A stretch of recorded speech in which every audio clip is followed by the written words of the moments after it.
জাতীয় সংসদ নির্বাচন ও গণভোটে ভোট দিয়েছেন তিন বাহিনী প্রধান। সকালে রাজধানীতে আলাদা আলাদা কেন্দ্রে ভোট দেন তারা। আজকের দিনটি আনন্দের উল্লেখ করে গণতান্ত্রিক অধিকার সুরক্ষিত রেখে ন্যায় বিচার প্রতিষ্ঠা ও দুর্নীতিমুক্ত দেশ গড়ার আহ্বান জানান তারা। বিস্তারিত জানাচ্ছেন নিবিড় সাহা। অবশেষে বহুল প্রতীক্ষিত দিনটি এলো। জাতীয় নির্বাচন ও গণভোট উপলক্ষে সকাল থেকেই উৎসব মুখর ভোট কেন্দ্রগুলো। সাধারণ মানুষের মতো ভোট দেন তিন বাহিনী প্রধানও।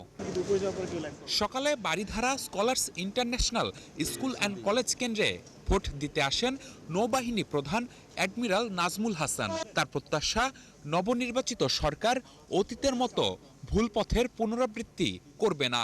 গণতান্ত্রিক অধিকার সুরক্ষিত রেখে ন্যায় বিচার প্রতিষ্ঠায় ভূমিকা রাখবে নতুন সরকার।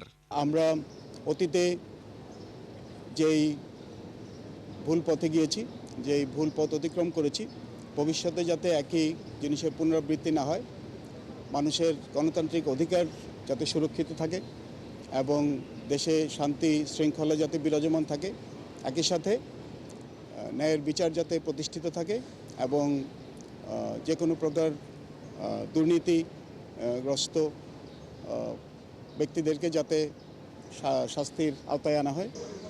বেলা 10টার পর আদমজী ক্যান্টনমেন্ট কলেজ কেন্দ্রে ভোট দেন সেনাবাহিনী প্রধান জেনারেল ওয়াকারুজ্জামান। পরে তিনি বলেন, শান্তিপূর্ণ পরিবেশে সারা দেশে ভোট গ্রহণ হচ্ছে, সবাইকে ভোটাধিকার প্রয়োগের আহ্বান জানান তিনি।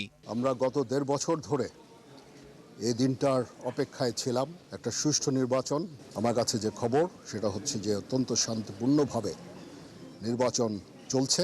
সম্মানিত ভোটারদের অনুরোধ করব, আপনারা নির্ভয়ে আপনাদের বাসা থেকে বের হয়ে পোলিং স্টেশনে যাবেন এবং আপনাদের ভোট দেবেন। বেলা 12:15টার দিকে বিএএফ শাহীন কলেজে ভোট দিয়েছেন বিমান বাহিনী প্রধান chief air marshal Hasan Mahmud Khan. ভোট দেওয়ার পর তিনি বলেন, সুষ্ঠু নির্বাচনের চাওয়া পূরণ হয়েছে, এখন নতুন সরকারের মাধ্যমে গণতান্ত্রিক ধারায় ফেরার প্রত্যাশা তার।